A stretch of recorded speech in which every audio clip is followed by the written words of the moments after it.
Welcome to Around the Empire. I'm your host, Joanne Leon. This is a fully independent podcast funded only by the support of listeners and viewers. It's also not an echo chamber, so you'll find all different kinds of views here, and I think that's more important than ever right now. Visit the website aroundtheempire.com to find out how to support the podcast and gain access to bonus content. Our guest today is Kyle Anzalone. We talk about a number of new articles that were written by Kyle about China, Korea, Russia, and Ukraine.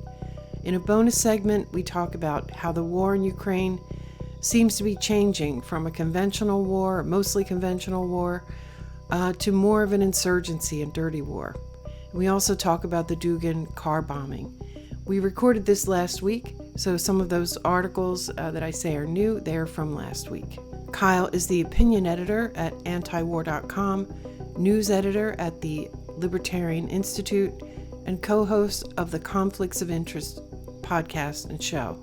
We recorded this on August 22nd, 2022.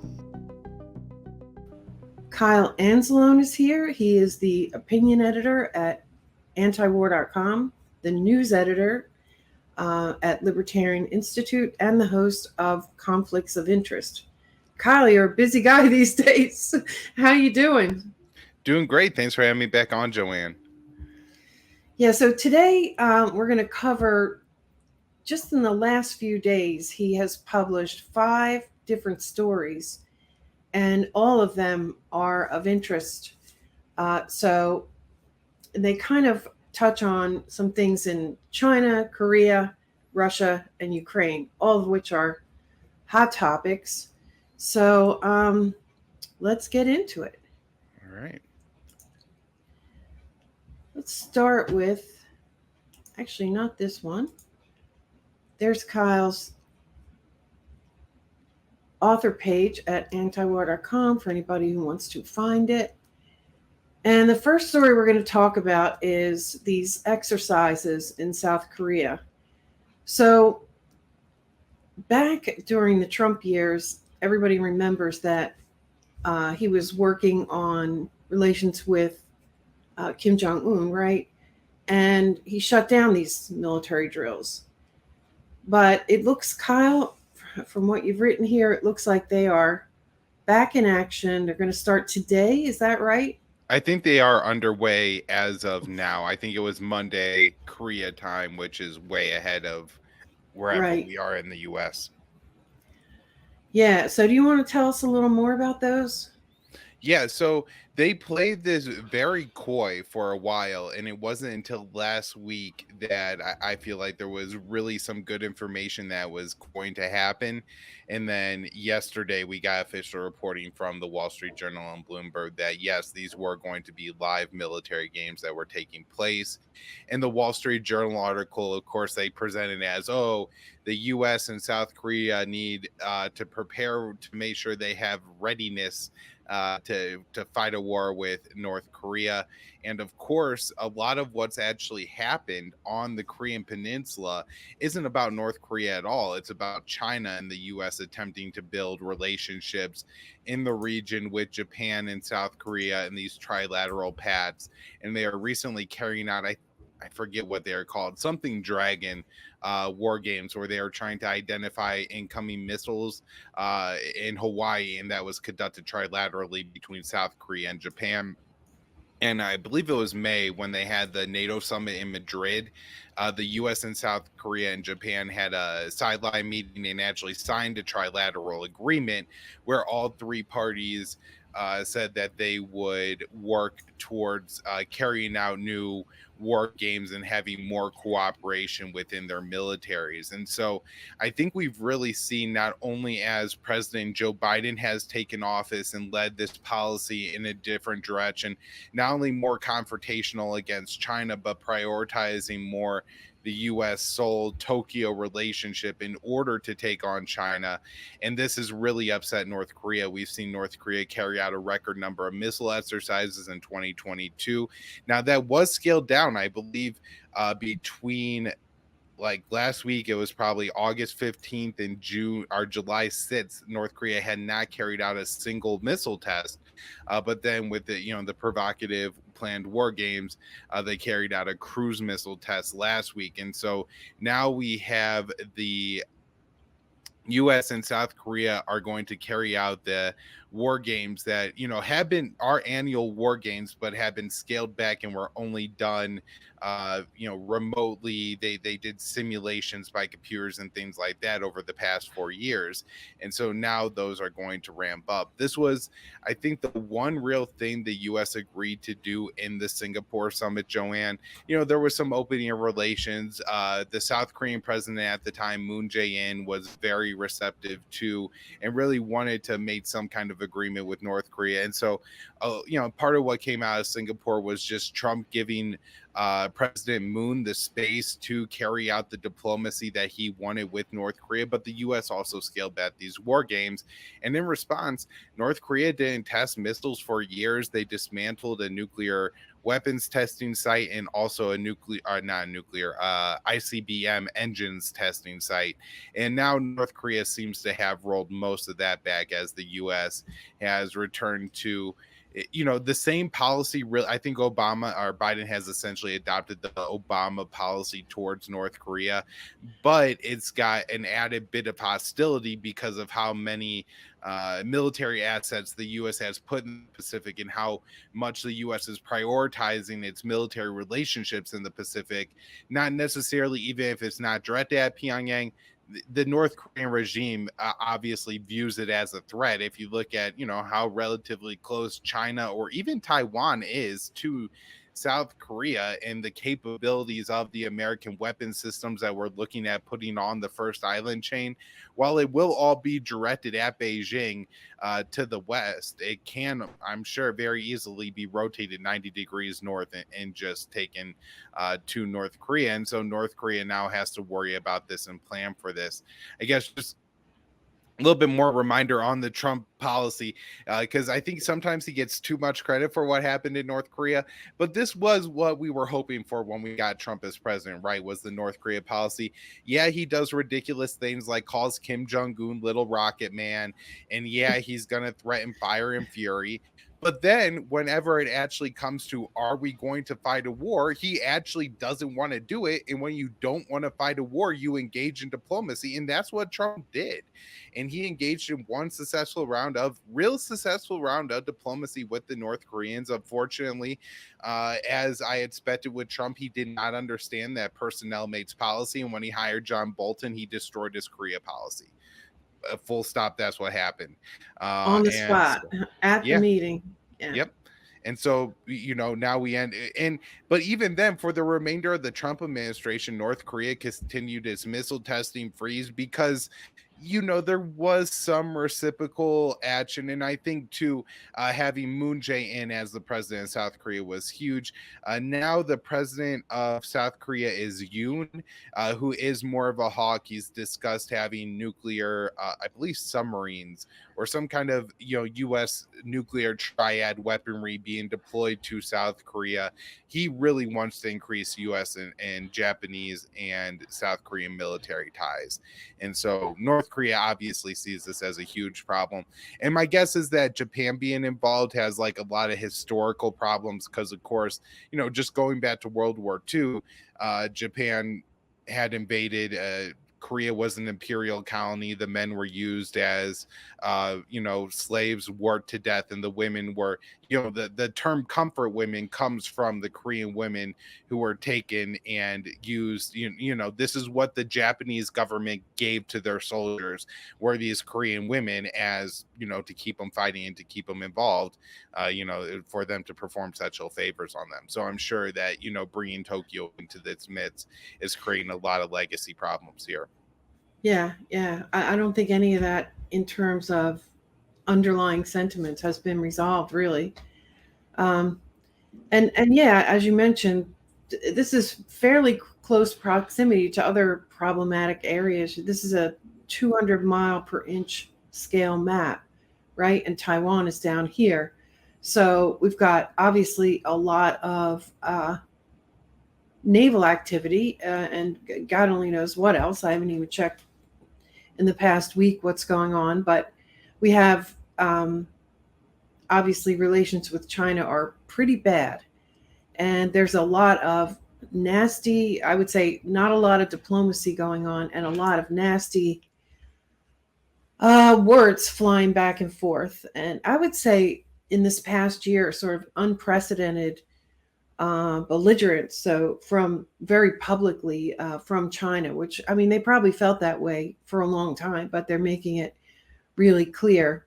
And, they're focusing on the politician visits, but that there's a lot more going on. And even after the Pelosi visit to Taiwan, apparently they kept doing it. They sent some more politicians. Yep. And then, I mean, they're publishing cartoons like this, the virtue signalers. So there's a lot of snarky kind of thing going on as well.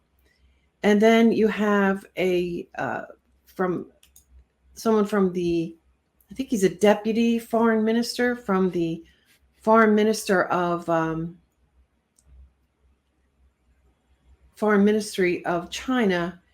Last week, this guy published this meme, which I'm pretty sure you've seen it, Kyle. He says, everyone needs a clear understanding of himself. So does a nation. Kyle, I'm going to restart this real quick. Because I had a DM open over there. I was pretty stupid. Oh, okay. I didn't even notice, but go ahead. Yeah. 3, 2, 1. And also, last week, we have, I'm going to botch this name, Lijian Zhao, I believe a deputy foreign minister in China, publishes this meme on Twitter, which really kind of went viral. I mean, it's got 42,000 likes, but it was flying around Telegram and all kinds of sort of more private chat areas. And he says, everyone needs a clear understanding of himself.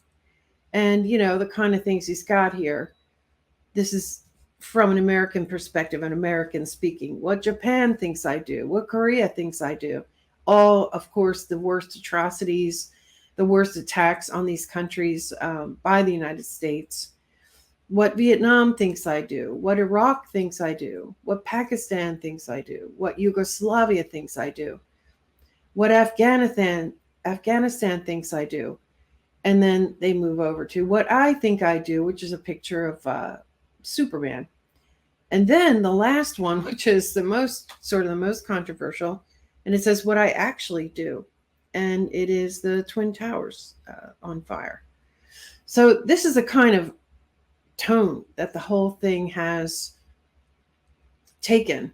And so you could say relaunch or to ramp these exercises up, obviously it's not going to help any. Now, I think I remember previous exercises being basically a simulation of an invasion on North Korea. Do you know if these particular exercises do that? I don't know if they all do it. I believe so, because if you read the the Wall Street Journal article on it that I used yesterday, it's basically a press release, right? It says, this is to prepare for readiness. I think Bloomberg said that these were defensive in nature. However, a couple weeks ago, the Daily Beast wrote an article about how these were decapitation simulations. So it's either going to be one of two things, either simulating like invading and taking over North Korea, or they say, well, if the North Korean government would happen to fall, this is what we're simulating, is the fall of the North Korean government.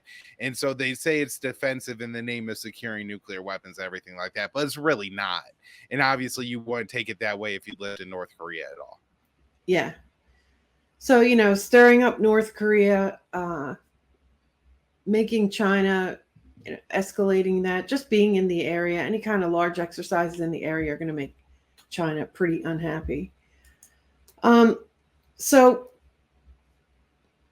if we could move on to the next demonstration of pretty horrible diplomacy.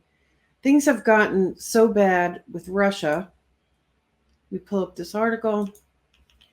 This is from yesterday. Russian ambassador says we simply have no contact with Western diplomats. So we've gotten to the point now. I mean, not really surprised. I've heard bits of this before. I think this is just State Department to Foreign Ministry. Hopefully, our militaries are still have some kind of um, contact line going on, but I don't even know about that. But basically, what is it? In an interview with the Financial top Russian diplomat says there is no communication with Western diplomats at the UN. A complete freeze in contact led the Kremlin to assess there's no possibility of a diplomatic solution to the war in Ukraine. Now, I have to say that the implication here is that the reason for no contact is because that the United States refuses to. But I have seen interviews and quotes from Lavrov that basically have him saying, we're not going to talk to them. We have no interest. So it's kind of mutual, I believe. Yeah, so I think maybe we're talking about different levels here, and that's a part of what this particular diplomat is saying. This guy has been a diplomat for 50 years, and he says that U.S.-Russian relations are worst he's ever seen. And I think more what he's talking about is, look, there's places like Geneva, like New York, I'm sure I could think of other ones where, there's these international institutions, and the US and Russia are typically the biggest, if not, the two largest players in those international institutions, and have several diplomats, their families, they all live there, right? And in the past, I think there was always contact, even on a personal level, Mm, between diplomats. Like, they would see each other out at dinner and say hello. You know what, like, these kind of, like, they had a working relationship, even if it wasn't positive, even if it's not a coworker you like. If you pass them in the hallway, what I mean, you wave if you know them, that kind of thing. I think what we've seen since the invasion, and I'm sure that Russia is doing this to some extent too, but all these Western countries, if a Russian official is in the meeting and speaking, they stand up and leave. yeah. According to him, they're not going out to any parties together. They're not getting together in any unofficial capacity. And I do think this is, like, really worrying and troublesome. If you look at Peter Van Buren has explained this before. He's a 30-year veteran American diplomat, mainly in the Indo-Pacific. But one of the things that he discusses a lot is diplomacy doesn't occur between Donald Trump and Kim Jong-un, or Biden and Xi, or Lavrov and Blinken necessarily. It's going to form, and it's going to start by these lower level officials having conversations, figuring out what both sides could work with. That way, when Blinken and Lavrov, when Biden and Xi, or whoever have, the bigger summits, they're able to actually sit down and sign a document in 2 hours, because the 6 months work that needs to be done to actually sign that document has already been done. And so I think that's why this is so concerning to me, is it seems like the very foundation, the kind of things that US and Russian diplomacy could be built upon in the coming months are being reduced to rubble right now. And everybody's just kind of pissing on the ashes of what was once the US Russian relationship. There's not even any real concern to try to revive it. And so it really doesn't make sense, I guess, in some extent, for Lavrov to speak with Blinken if nobody else is speaking, right? Because then they're not even in a position to have a productive conversation, likely. And I think any diplomacy at any time is probably a positive, but real successful diplomacy is built from the ground up, and we're seeing the foundation destroyed. And I think this is an example of it. Also, I think it's worth knowing that if we look at the Financial Times article, in the headline, you'll see they really play up the whole Russia doesn't want to negotiate with the West. And that's, they're saying that there's no point in diplomacy, that this is going to be a long war. And that's really not what he is saying in that article. He's saying that there's not going to be a diplomatic end to the war because there's no diplomacy happening. And Financial Times presents presents it as Russia sees no chance at diplomacy, and so Russia sees no diplomatic end to the war, when that's really not the point that he's actually making here. His point is much more nuanced and important, where in conclusion, he doesn't see an end to the diplomatic end to the war, but he's not saying that that's official Russian policy or what Russia wants. He's saying that's the reality of the situation we're currently in.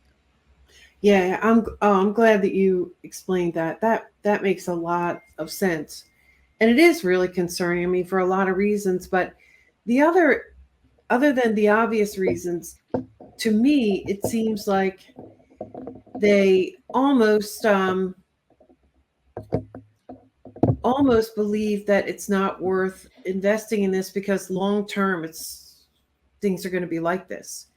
To me, I worry that we're going to go back to sort of Cold War era. And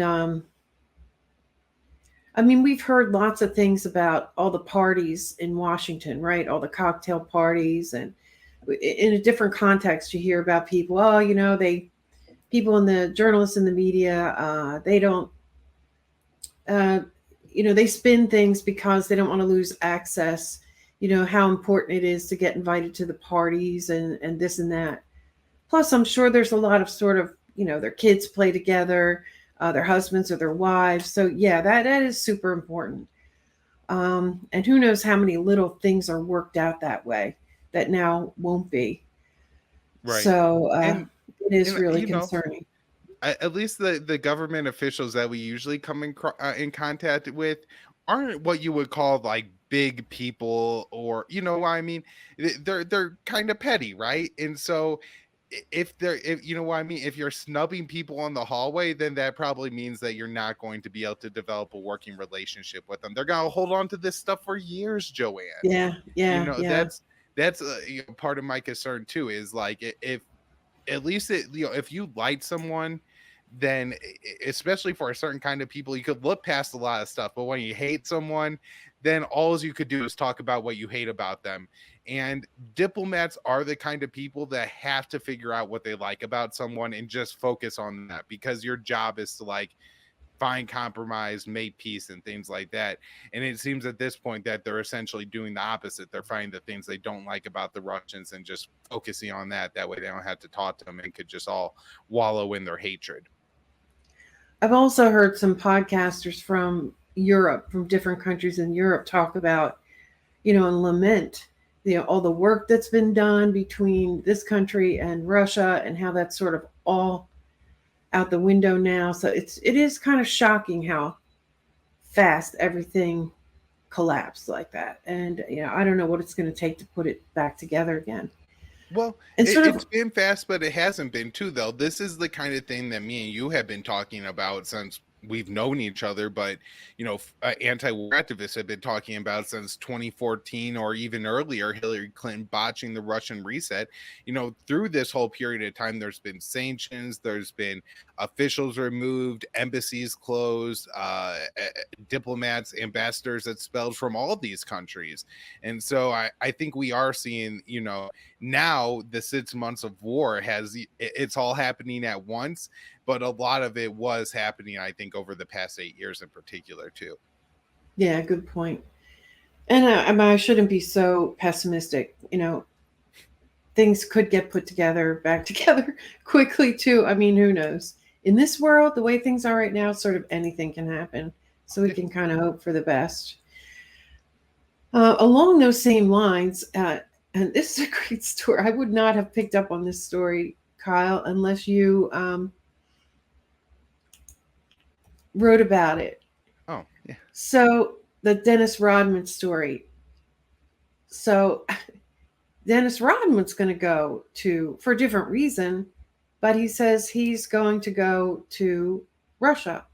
And I think most people are familiar with the role that Dennis Rodman played in North Korea, Kyle, right? I mean, he became very good friends with Kim Jong-un. He spent a lot of time over there. And I think he actually played a role in improving relations between the two countries. Is there?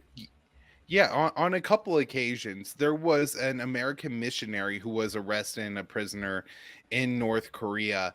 And you, I think at one point, Dennis Rodman took a lot of heat because he said something along the lines of like he broke the North Korean law. And so this is what happens, more or less, about Oh, that I guy. remember that. But Yeah. then afterwards, that once he was freed and came back to the US and could say whatever he wants, he said that, Dennis Rodman was in part the catalyst for getting him released. And so, I think that's probably something that a lot of people from with just such an American centric viewpoint really don't understand it, but they would maybe if it happened in America, right? Like if somebody broke one of our laws and like one of the things they had to do was admit they broke one of our laws, even if that wouldn't have been against the law in their own country, we wouldn't find that particularly offensive. But it happens in North Korea, and we pretend like, oh my god, Dennis Rodman is like kissing Kim Jong-un's feet and all this. But really, I think basically what Dennis Rodman has realized is that if you make Kim Jong Un feel a little bit important and recognize that this man has a domain and that he is when it comes to North Korea, he rules. And so if you kiss his ass a little bit and make him feel a little bit good about himself, you could get some diplomacy done with them. And I think that's what we've seen Dennis Rodman do a few times. And it'll be interesting what happens when he goes to Russia. He says he's going this week. Very, vague statement from Rodman, which I kind of don't I'm not unsurprised about. He says he got Right. permission to go to Russia, and there's a lot of levels to that, what he could potentially mean, because the State Department is advising that Americans don't go to Russia. And with all the sanctions in place and the closed airspace, Gilbert Dotro took a trip to Russia pretty recently. I think he lives in Belgium or Germany or something, and he just talked about how difficult it was, how you basically got to take trains is the only way to do it. I don't know if Rodman's going to take a train, so maybe his permission was he got permission from the US to take some kind of special flight or something like that, or to take it. I don't know if he has a private plane or a private plane he got permission with, or if he meant that he got permission from Russia and he got the appropriate visas from Russia, which at this point is apparently really difficult for an average person to do. I'm guessing Dennis Rodman gets an exemption here. But, Joanne, if you wanted to go get a Russian visa, it's really hard to do because there's almost no Russian diplomatic staff in the US to process that. And any staff they have are working on bigger things, to be honest, right? Like your travel visa isn't important as the US and Russia discussing nuclear policy or whatever. And so the few diplomats that each country has in each other's country aren't working on visas anymore. They're just not. They're working on bigger diplomatic issues, or I guess cleaning the building. Apparently they ran a story, I forget what, it might have been even Financial Times, about how the head of the American embassy in Russia was learning how to buff the floors, because if they had any more scale bats and staff due to restrictions and everything, they were going to have the janitors were the nets to go. So that really tells you something. Like if the diplomats and these high society Washington people got to clean up after themselves, it must be getting pretty tight on staffing. So that could have been what Rodman's referring to. I'm not sure, but he said, "I'm going to go help that girl. I'm going to go this week." And so my guess is we're going to see Rodman go. He'll probably have some kind of higher profile visit. I'm not sure if he's going to meet with Putin in the middle of the war. Maybe Lavrov, maybe someone Rabkov, maybe someone the foreign ministry, something like that. Maybe a judge or somebody from their Justice Department equivalent. And we'll see what Rodman says and what could happen here. I think that given the state of things between the U.S. and Russia at this point, I would definitely take Rodman's visit over Blinken's visit if I were, just betting on getting Brittany Grenier home. He's Yeah. going to say the kinds of things to the Russians that need to be said, where the Americans, the Biden on diplomacy has maybe been the worst president in history. Now, this could change Yeah. if he revives the Iran nuclear deal, maybe. But I mean, they've pretty much just refused to negotiate with anybody, and any kind of dovish position at all, even articulating it, has been absolutely unacceptable to the entire Biden administration. And so, if that's your policy, then the Russians are never going to just give Brittany Grenier back if you're coming at them saying, you know, this is immoral to throw somebody in jail for 9 years over a drug law. Meanwhile, you do have President Crime Bill and Vice President throw men and 1,500 people in jail for marijuana in the White House. And so I'm sure the Russians are just like, you can't moralize to us about this, so go to hell. Yeah, I mean, you may as well put, like, I don't know, Dick Cheney in charge of the State Department. That's what we've got. It's shocking. I never thought it'd be this bad. Yeah. But, all right. So, and then. Oh, and just another quick thing. Rodman has met Putin before in 2014. And so everybody just, says that Rodman met Putin and said he was cool. And what Rodman says, it's like a whole quote. He said, actually, Putin's a pretty cool guy. He walked into the room, I shook his hand, and then his security ushered him away. And so I think, everybody putting just, it doesn't give enough context. You should really say what Rodman said and give it, because all these outlets are writing up like a 5-paragraph news story on the Rodman business, and they only bothered to say he called Putin cool. They don't put his whole quote in there, which explains, like, look, I briefly met the guy, which honestly I think is kind of important when you, in some ways, when you say that he was cool, it makes it sound like they have more of a relationship than they actually do. That's interesting. Anyway, I was looking for that quote, but I think it's at the bottom of my article.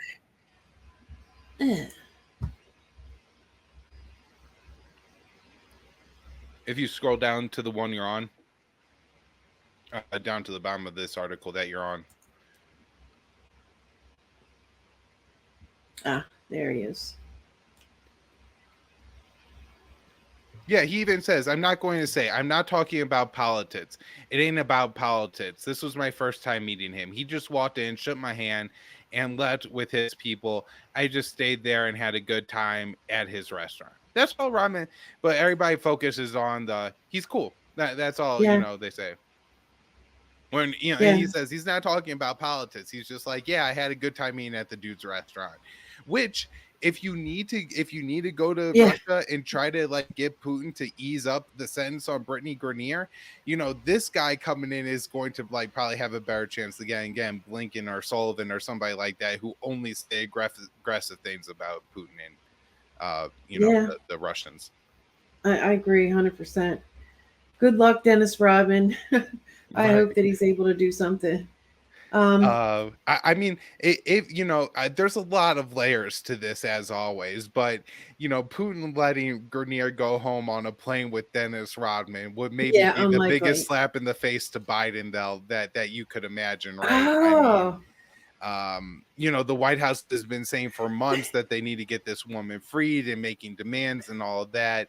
And so I think it would really make Biden look weak, especially since Rodman is the most uncharacteristic type of guy out there. Just his hairstyles, his facial tattoos, his facial piercings, his relationship with Kim Jong-un, for him to be able to go and have this S1 Blinken doesn't, I think, would just make the American diplomats look hilariously stupid. I didn't think of it that way. Oh my God, you're right. Well, I hope it happens. That would be wonderful, wouldn't it? I don't care about anybody losing face. Yeah. Oh my God. All right. So we have I think 2 more articles we want to talk about.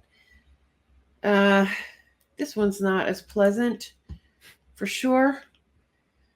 So another 775 million weapons package for Ukraine. And this is out of what's the name of that thing? The Presidential Drawdown Authority. Is this part of? didn't actually say this time. So this 18th weapons package was announced by the Pentagon, but I'm sure you're kind of aware of this, Joanne. They have this really sketchy thing that they're doing in the Pentagon right now, where they invite a select number of Pentagon press reporters. So usually Idris Ali from Reuters is there, who's very good. The Voice of America is there, CNN, time Israel, I think Times of Israel, their reporters usually there. And then the official gives a press conference on the condition of anonymity in front of all these journalists, who then put out whatever they decide to put out, right? And so fortunately, again, Reuters reporter Idris Ali is actually pretty responsive on Twitter, and he's answered like a few of my questions in these situations, which is nice, because if he didn't put it in his article, then people wouldn't know. So they did not actually say how this one is getting funded, but the previous 4 or 5 have all definitely come from the Presidential Drawdown Authority. And this PDA gives the president the ability to basically do what he wants with American stockpiled weapons.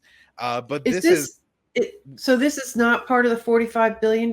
It's not pulling it out of is. there? So I think Okay. $6 to $8 billion of that $40 billion bill was funding for the Presidential Drawdown Authority. Okay.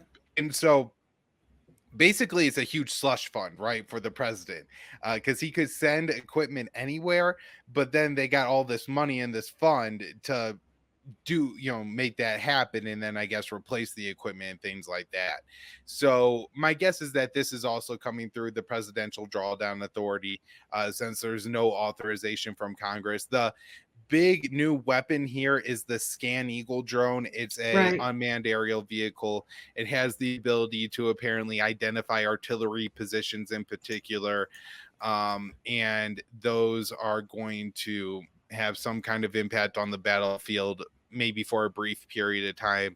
My guess is, as with most of the weapons that Ukraine has acquired, that there may be some immediate benefit, but Russia ultimately adapts its strategy to the new Ukrainian weapons. So I guess the other new weapon system in this package was the high-speed anti-radar missile, the HARM. These are old systems. I actually talked about this on your interview with Armchair Warlord. I'm not sure if that's out yet or will be out soon. That'll be out before this one. Okay, great. So then people could hear the analysis there, and I don't have to go through that. Basically, I was thinking exactly what he said.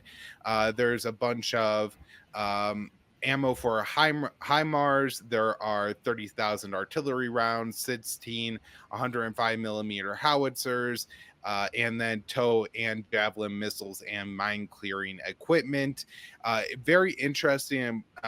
Important note is that before this was reported, Politico had a source that said it was going to include Excalibur precision guided munitions from Raytheon.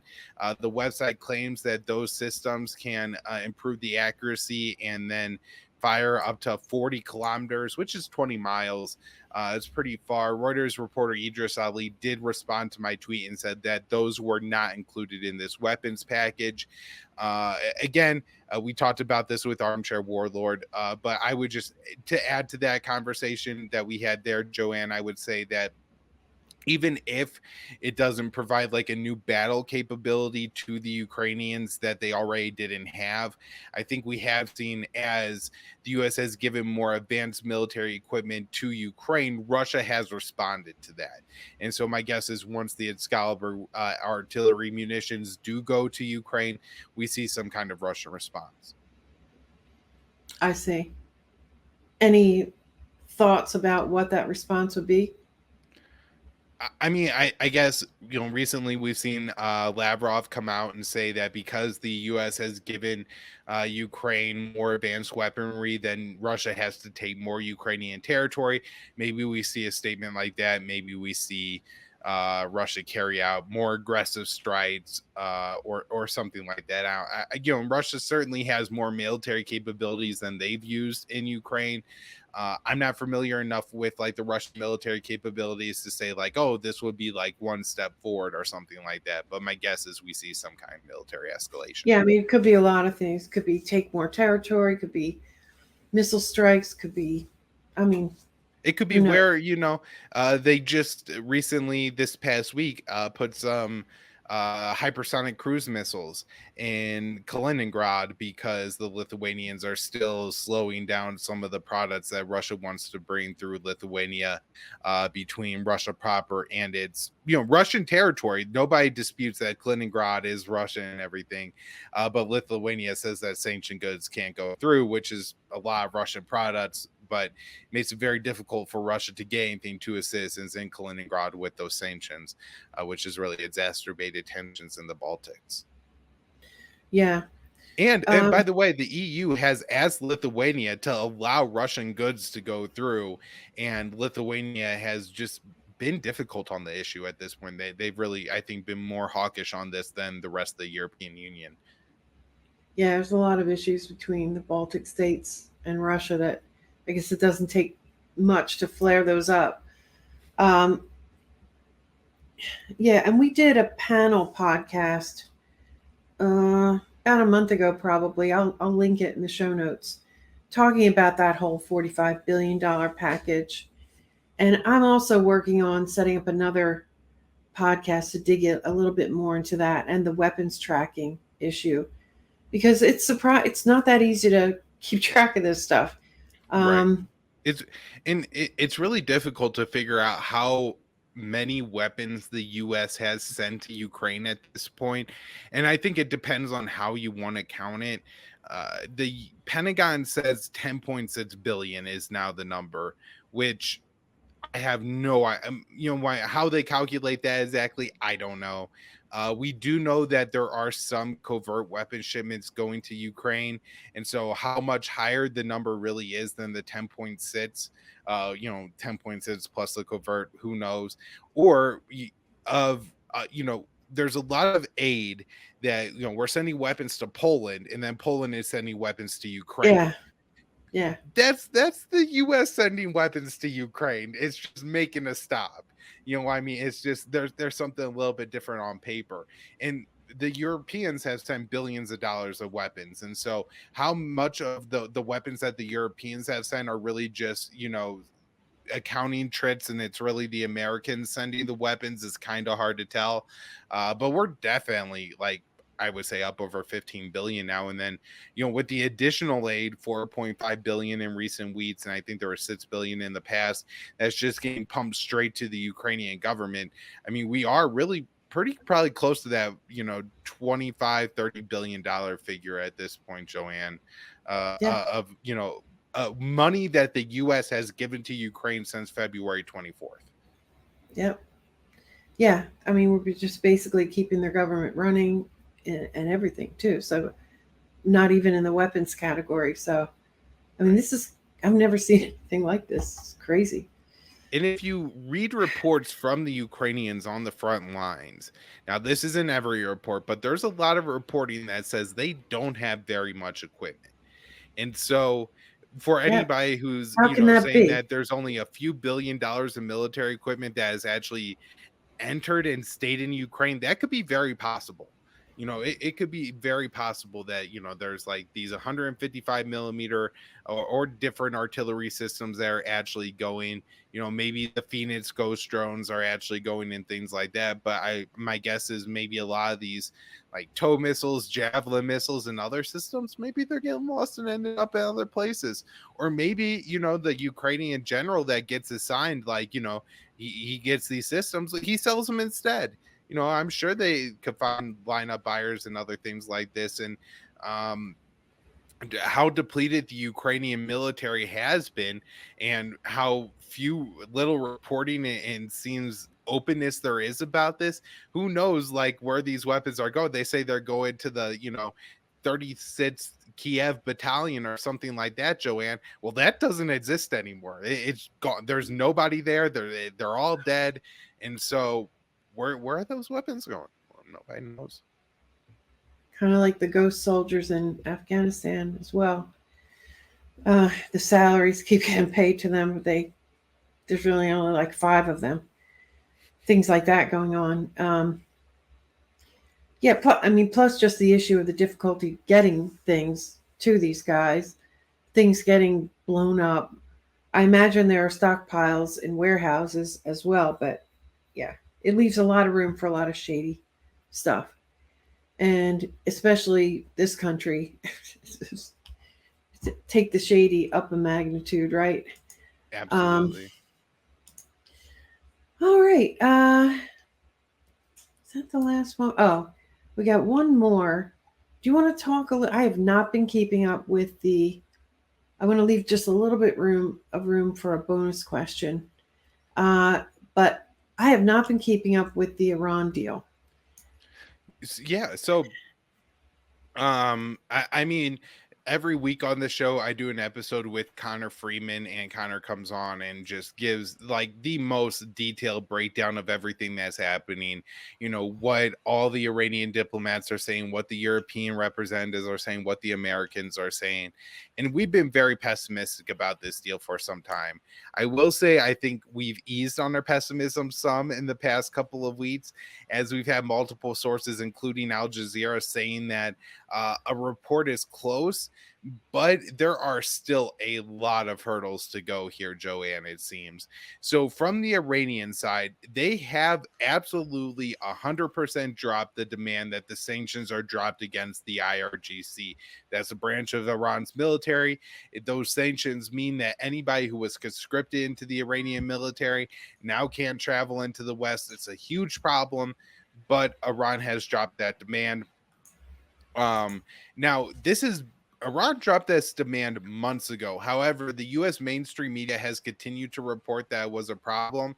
And CNN actually ran a huge article this week about how Iran finally dropped the demand. These people are months late on the issue. Anybody who listens to conflicts of interest, Connor's been going over this for a long time. Iranian officials have been saying that they have dropped this demand. So the last demand that the Iranians really have is that the IAEA closes its inspection. That's the International Nuclear Watchdog Group that monitors the Iran nuclear deal and like the non-proliferation treaty and other agreements. And they're asking or they're demanding that the NPT, come to a conclusion and then close its outstanding reports on Iran. I think from the Iranian perspective, they see this as basically a dark cloud hanging over their head that the Americans and the Israelis are going to attempt to exploit once Iran returns to the deal to get the Europeans back out of the deal. And so that's why Iran, I don't think once once this closed and finalized and done with, so it doesn't have to deal with it. Now, the European Union last week said that they put together a final text, and Al Jazeera report that the Americans approved that final text. It seems that the Iranians basically took that final text and then made some changes to it. One interesting part of that final text is that the deal would be implemented over 120 days, to I think 60-day periods where the U.S. would have to lift sanctions and Iran would scale back its nuclear program after Trump left the deal in 2018. Iran, after months and months of negotiations with the Europeans to try to save the agreement, ultimately started to make advances to their research and their energy nuclear programs, but all civilian uses here, right? That Iran is enriching. So they enrich uranium up to 60%, but only a small quantity. They enrich a lot of uranium up to 20%. They install new advanced centrifuges and take some other steps. I did read one report, I think it was from the Cradle, that said one of the stipulations in the agreement was Iran would not have to destroy its ester centrifuges as they initially did in 2015, but could rather keep those in a place where they could have them reinstalled and firing in like 6 months to a year or something if the Americans would go ahead and step out of the deal again. The Americans apparently have agreed that if they leave the deal, they will pay a fine. I'm not sure how the Iranians will be able to collect on that, though, unless it's like almost placed into an escrow account or that kind of situation. Now, then we had a report coming from the same day from the Associated Press's Matt Lee, who was a lot more pessimistic about the hopes of returning to a deal, but really highlighted on the issues on the American side, particularly Tom Cotton, Ted Cruz, and others attempting to take advantage of the Salman Rushdie attack, and then the alleged plot to assassinate John Bolton and Mike Pompeo by Iran, and saying that we have to call off deals because of that. Now, I guess the one thing that makes me a little bit more optimistic this time is the Israelis really seem nervous. Joanne, Yair Lapid was just yelling at Olaf Scholz, saying like you have to break off ties, you can't do this. They were demanding the Americans stop talks. The Americans have apparently told the Israelis, the Germans, the French, and the UK basically that a return to the deal isn't imminent. I don't know exactly what that means, because there is this Iran nuclear agreement review act that technically I think could be used by Congress to make the 30-day review period before the deal was re-implemented. But Did you say is we don't. imminent or isn't imminent? The White House is saying isn't imminent. Isn't. Okay. To the Israelis, to the Germans, and others. We're getting from different sources saying that the return could be imminent, but I think a lot of that is probably just getting into semantics right now.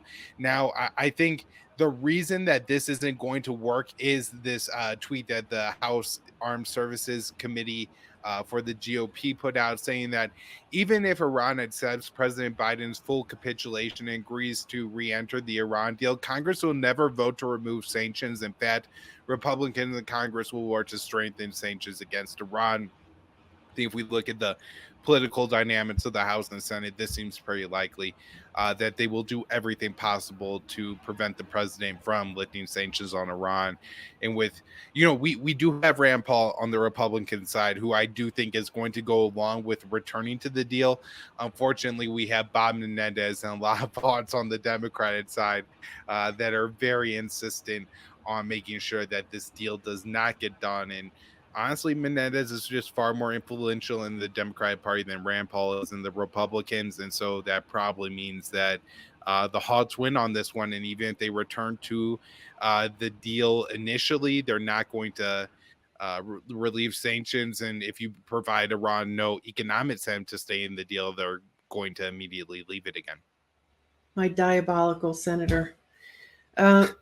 Yeah, and that's right. Congratulations. Thanks a lot, Joanne. Can't you vote that guy out of office? Vote harder for me. Yeah, I will.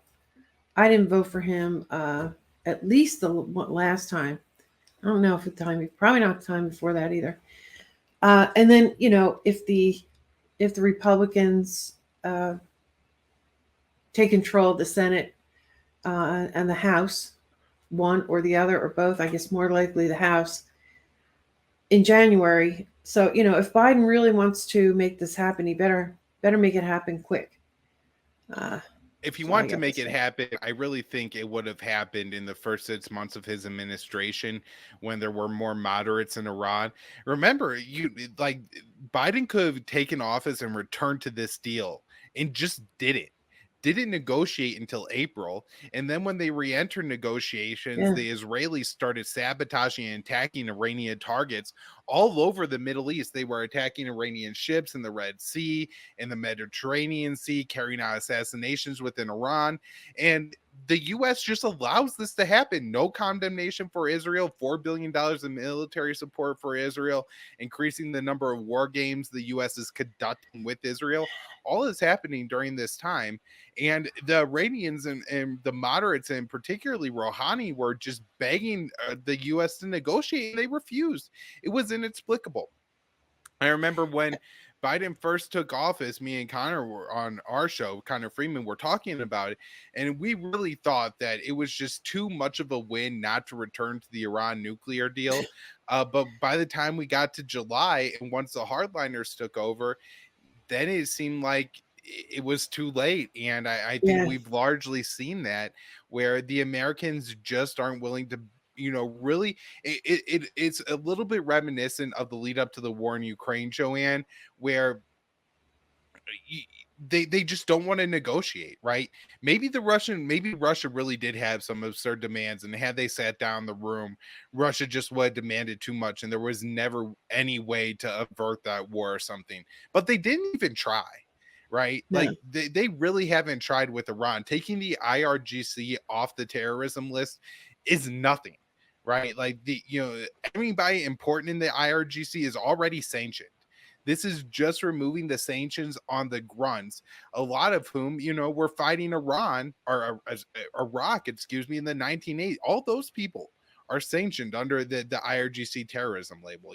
These are huge problems, right? And the U.S. just will make no reasonable capitulations. Biden couldn't come into office and say that the Trump Iran policy was obviously a failure, so I'm moving back to the Obama policy. He couldn't do that, and has essentially adopted the Trump policy, and that's why we are where we are. Yeah. Plus, you have all these realignments going on in the region. I mean, everywhere. Political realignments. You have the BRICS. You have maybe budding security arrangements. I don't know if it's true or not, but I heard that the Russians are not keen on. I think they played a key role in the original, helping along the original deal, and certainly Kerry was working with Lavrov all the time. Russia and Iran have only gotten closer since then, but the rumor was that Russia really doesn't want this to come back together, to be re-implemented. So maybe It seemed through the first year or so of diplomacy that the Russians were a little bit more interested. We would frequently get statements from the Russians that were somewhat optimistic about talks, but certainly since the invasion of Ukraine, I'm sure Russia, sees the economic factor here. The less Iranian oil that's on the market, the more Russian oil is worth, which is another inexplicable reason for how, even if Biden waited a whole year, once Russia invaded, he should have, Venezuela first. That was the easy move, was reestablishing ties with Venezuela and getting Venezuelan oil back on the market. But Iran is actually like a competent oil producing state. Like, I don't think Maduro runs Venezuela particularly efficiently. I know U.S. sanctions have a huge impact, but right now Venezuela is relying on Iran to help them get their oil out of the ground, and both countries are under maximum pressure sanctions. And so I think the Iranian oil company, at the very least, is just run far more competently than the Venezuelan one. So yeah, and there's going to be more investment into the, there's going to be more investment into the development of that business. So yeah, I think it'll only get better. Yeah. Absolutely. So the way that was handled by the Biden administration, just it doesn't make sense, Joanne. If you want to isolate Russia, then you put Venezuelan and Iranian oil back on the market, and you don't pick a fight with China over Taiwan, and you don't pick a fight with North Korea over nukes. But they're doing all of it, and so it doesn't make sense. The only way it really made sense to me, if this really is the last grasp of the American empire, basically trying to hold on to everything all at once. And of course, whenever you try to hold on to more stuff than you could possibly carry, you're going to end up dropping everything. It's going to be a huge mess. Yeah. It's self-sabotage too. I mean, that's what it looks like. I don't know. I won't go any further than that, but I gotta wonder. That would make some sense, Joanne, in a way, because again, if you're looking at from my perspective, and like if the people in Washington, right, if Jade Sullivan, Antony Blinken, Lloyd Austin are all sitting there, Milley are all sitting there trying to figure out what to do about Russia and Ukraine or China and Taiwan, how have they not resolved the Venezuela, North Korea, and Iran problems, taken them off the table, and then focused on their real great power competition issues, right? Like that's the most sensible, understandable thing to do. And there's just no momentum towards it at all. They don't discuss it. There's not even like somebody in Washington, right? There's not like a high respectable foreign policy thinker, really. We got Quincy and the realist now and stuff like that. But for the most part, like all the establishment people, none of them are saying, what the hell is going on? They're all just like, yeah, this is what we got to do. right? North Yeah. Korea is bad, Russia's bad, Just China's nodding bad, Iran's along. bad, so we Yeah. got to do bad things. And so we got to make sure that they don't do bad things and interfere and all that crap.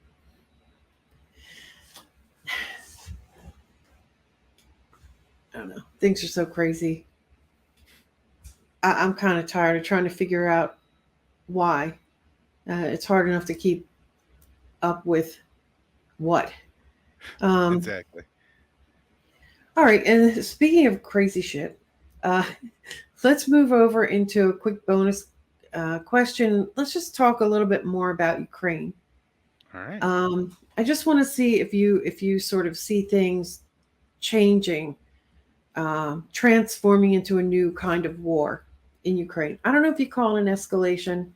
To me, it looks more like a transformation, um, but it seems like it's turning into more of an insurgency and dirty war. Not that there weren't dirty war things going on all along, but the nature of the war seems to be changing. You seen anything like that? What are your thoughts on that? Visit aroundtheempire.com to find the various ways that you can gain access to the bonus content, join the Discord community, and participate in the periodic Zoom calls where we talk among ourselves. I hope that some of you will join us, and now we'll continue with the wrap-up. All right. Well, thanks for taking a little extra time to do a little bonus discussion there. I really appreciate it. And Kyle, tell everybody, well, first of all, if you have anything else that you want to say before we wrap up, please do. But please tell everybody how to find you, how to support you. So you follow me on Twitter at Kyle Anzalone _, probably the best place to do it. I got kicked off of Facebook a while ago, so if anybody's old and follow me there, you got to figure out something else, unfortunately.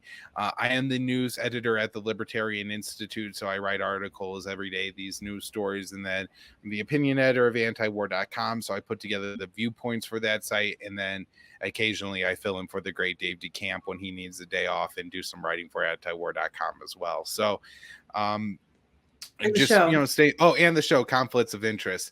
The last thing, I wanted to mention this, I forgot earlier, that guy, the Chinese diplomat from the foreign ministry, Zhao, who tweeted that out.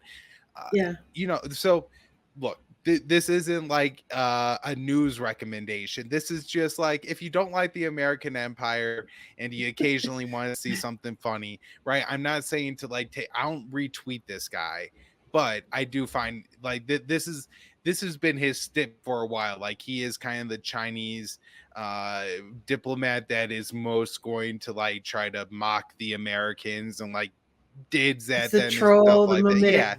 Yeah. And so he was on fire a couple months ago, and I had written up some statements that he made after the FBI and MI5 issued a joint statement about how dangerous China was. He's the one that gave the response to that. And some of the same kind of things. Well, if we're really worried about this activity, you should really be looking at the American and British businesses that are far more rampant proliferators of this kind of crime than China, or something along those lines is what he's saying. So anyways, follow my work at Kyle Anzalone _, follow the show at con _interest. Joanne, thank you so much for having me on. It's really one of my favorite shows. Okay, great, Kyle. Thanks again. Talk to you soon. Thanks for listening. Special thanks to Kyle Anzalone. Follow Kyle on Twitter at Kyle Anzalone _ and at con _interest. Find his writing at Libertarian Institute and antiwar.com and on Patreon. This is a fully independent podcast. In this age of censorship and suppression, your support is more important than ever. Go to the website aroundtheempire.com, find the various ways that you can get access to bonus content and support the show. It also helps a lot if you like, share, and subscribe, leave reviews. Follow on Twitter at Around the Empire. Join us on Telegram, t.me/AroundTheEmpire. And we'll see you next time. Take care, everybody. Hang in there.